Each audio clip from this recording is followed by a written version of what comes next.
Very good morning. It's Penuel, the Black Pen. I didn't get a chance to make a video about the Employment Equity Amendment Bill that President Cyril Ramaphosa has signed in. I'm going to keep this brief and I apologize, but essentially, there's a lot of controversy surrounding this bill. In particular, the amendments give the Minister of Labour greater powers to set targets for compliance, for transformation, for employment equity. That means not more black, colored Indian workers in certain economic sectors. And some of the more white counterparts, I know Solidariteit, I think, and AfriForum, believe that this amendment is unconstitutional and they are taking the president to court for this.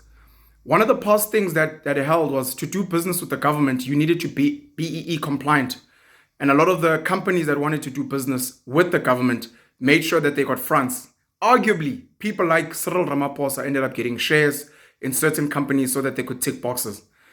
But that was for businesses that wanted to do business with government. It seems now that it's going to be for all businesses that they have to meet transformation targets. And part of the issue there, at least for me, is in the past, even if you had less than 50 employees in your company, if you made a certain income, you had to comply. Now they've removed that, which means only if you have 50 employees and more, regardless of income, must you then comply. That raises a loophole and a red flag for me because it means that really, really big companies that turn over 10, 20, 50 billion rand a year will just ensure that they have 49 employees in every division. And so when they have to submit compliance reports, they will obviously tick the boxes and be able to do business with the government and everyone else. The Minister of Labour is also going to be able to audit a lot of companies and ensure that they're compliant. And every year, a lot of companies are going to have to submit compliance reports to make sure that they meet the targets set. We don't know if this is really going to help with transformation in this country and black economic empowerment in particular. We have seen that black economic empowerment has enriched a handful of people. The president himself and some of his associates and family members and other people in the ANC government and other spaces in the business world, people that are politically connected, have benefited, but it hasn't trickled down to the masses of the people. Unemployment has obviously kept going up more and more, and it's just getting worse. And our grant recipients went from 19 million and jumped to 29, 30 million.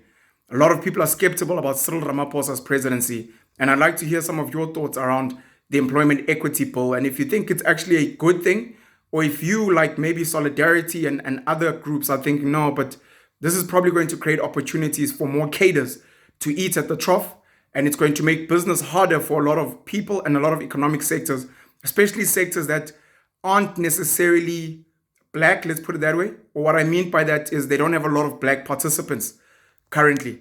We look forward to hearing some of the thoughts. I'm going to be maybe keeping my eyes, ears open to watching some articles, watching some news articles on TV, on YouTube to see what some of the experts have to say around this.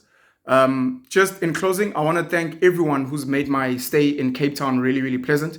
In particular, Joshua Rubin from the Wide Awake podcast. Please go check out the Wide Awake podcast on YouTube. Joshua Rubin is an amazing young man. I'd like to thank Shepherd Bandeki and his wife for his awesome hospitality, for being willing to work in really, really weird conditions, and for sacrificing for me. I'd like to thank Unconstitutional Sopangiso, who also has just been a solid trooper in the days that I was in Cape Town and did amazing work with me and shared some really, really dope ideas with me, and Ishmael and Sam as well, that I met on my last day in Cape Town.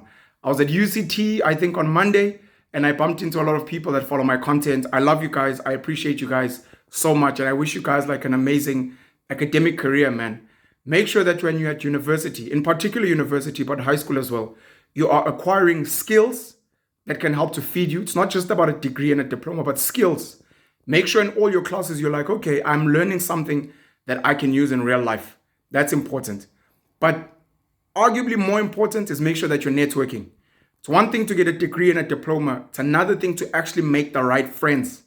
Friends that are going to be friends for life. Friends that are going to be captains of industry. Friends that are going to help you get work, raise funding, help you partner in business, etc. But to everyone at UCT that I saw at the Jameson Stairs and everywhere else, I appreciate you guys very much. I love you guys very much. Cape Town is an amazing city, and I think I'm going to be visiting this place much more. Looking forward to hearing some of your thoughts on the Employment Equity Amendment Bill, and I'll chat to you guys soon. Penuel the Black Pen. Cheers.